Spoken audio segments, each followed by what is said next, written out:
Hello students, मैं मुकेश पांडे। आज मैं आपको ये सेक्शन सी ग्रामर का क्वेश्चन कराने जा रहा हूँ। आइए शुरू करते हैं।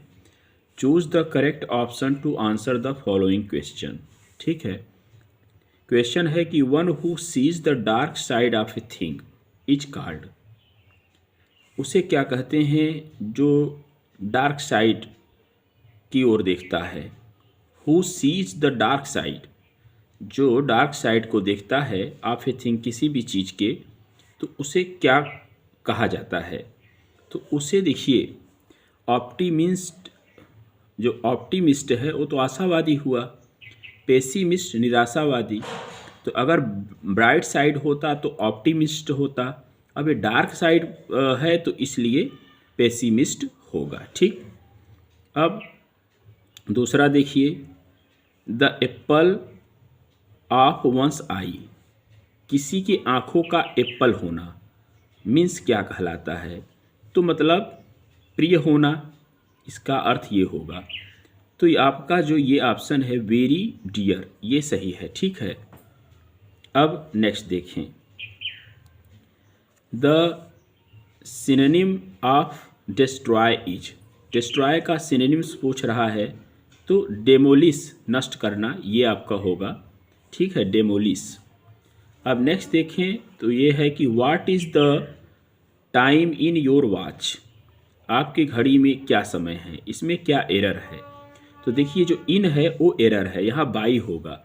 तो यहाँ पर जो तीसरा नंबर है इन, ये आपका एरर पार्ट है। ठीक, the antonym of better is, better का एंटोनिम पूछा है तो बेटर मीन्स अधिक अच्छा, तो वर्स मीन्स अधिक बुरा होता है। तो ये आपका इसका एंटोनिम है। ठीक, अब नेक्स्ट देखें, change any one of the following into indirect narration. ठीक है, Mahesh said to Rita what are you doing here. तो इसका नरेशन होगा, Mahesh asked Rita what she was doing here का देयर। ठीक, अब यहाँ the teacher said to the students do not quarrel with one another, तो होगा the teacher forbade the students to quarrel with one another.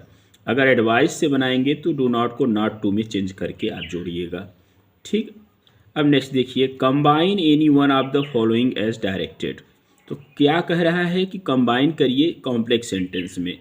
तो इसका कॉम्प्लेक्स क्या होगा, व्हाट आर यू, नहीं sorry, where are you going, I don't no.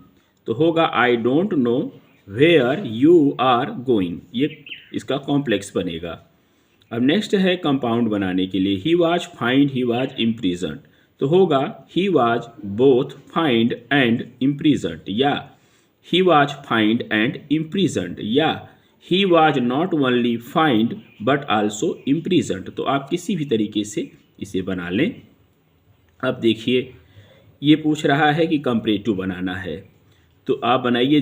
देखिए, Delhi is hotter then Jammu, ये comparative degree बन जाएगा। Delhi is hotter then Jammu. ठीक, हु कैन डू इट का पैसिव वॉइस पूछा है, तो होगा कि by home can it be done. ठीक है, by home can it be done. अब यहाँ करेक्ट पूछा है तो देयर के साथ एम लगाया है, गलत है। यहाँ होगा कि there are a large number of girls in this school. ठीक है, अब ही इज टायर्ड, इन टायर्ड के साथ ऑफ आता है, यहाँ ये एरर है कि ही is tired of doing this work.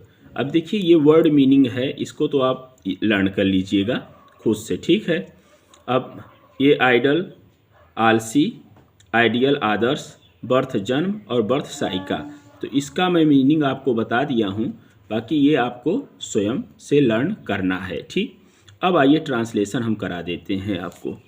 तो ट्रांसलेशन है आपका, मेजर उस्मान देश के एक प्रसिद्ध योद्धा हुए हैं, हुए नहीं हैं, हुए थे, अब थे में कहेंगे।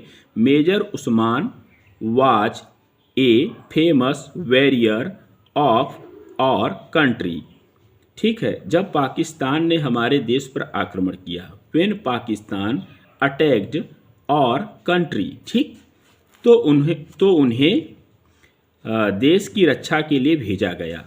तो उन्हें देश की रक्षा के लिए भेजा गया ट्रांसलेशन होगा he was sent to defend DEFEND defend the country. ठीक है, he was sent to defend the country. अब नेक्स्ट है कि राजौरी के युद्ध में वे मारे गए, तो he was killed in the battle of Rajouri. किंतु उनकी वीरता को हम नहीं भूल सकते। But we can not forget his bravery. But लेकिन we can not forget his bravery. उन्होंने कभी भी अपने जीवन की चिंता नहीं की। इसका ट्रांसलेशन होगा कि he never cared for his life. ठीक है, एक बार वे युद्ध में घायल हो गए, तो once he got injured in the war. He got injured in the war. कुछ सिपाही उनके लिए बहुत दूर से थोड़ा पानी लाए, तो some soldiers brought some water for him from a long distance. कहाँ पर हैं? यहाँ। कुछ सिपाही उनके लिए बहुत दूर से थोड़ा सा पानी लाएं, तो सम सोल्जर्स, ठीक है, कुछ सिपाही लाएं, ब्रॉट, क्या लाएं? सम वाटर, कुछ पानी, किसके लिए? For him from a long distance. ठीक है, क्योंकि वे बहुत प्यासे थे। Because he was very thirsty. किंतु उस वीर ने वह पानी स्वयं नहीं पिया। But the brave man did not drink the water himself. ठीक है, इसका ये अर्थ होगा उन्होंने वह पानी एक दूसरे सिपाही को दे दिया, तो he gave the water to another thirsty soldier. ठीक है, टू अनदर थर्स्टी सोल्जर। कैसे? उन्होंने, मतलब ही, गेव दे दिया, द वाटर माने वह पानी, टू अनदर थर्स्टी सोल्जर। ठीक, कुछ देर बाद उनकी मृत्यु हो गई, तो he died after some time. ऐसे वीर और दयालु व्यक्ति को हम कभी नहीं भूल सकेंगे। तो we will never forget such a brave and kind man. We will never forget, इसका कैसे बनेगा कि वी विल नेवर फॉरगेट, ठीक है, such a brave and kind man. इसी के साथ मैं इस वीडियो को कवर कर रहा हूँ। Thanks for watching this video.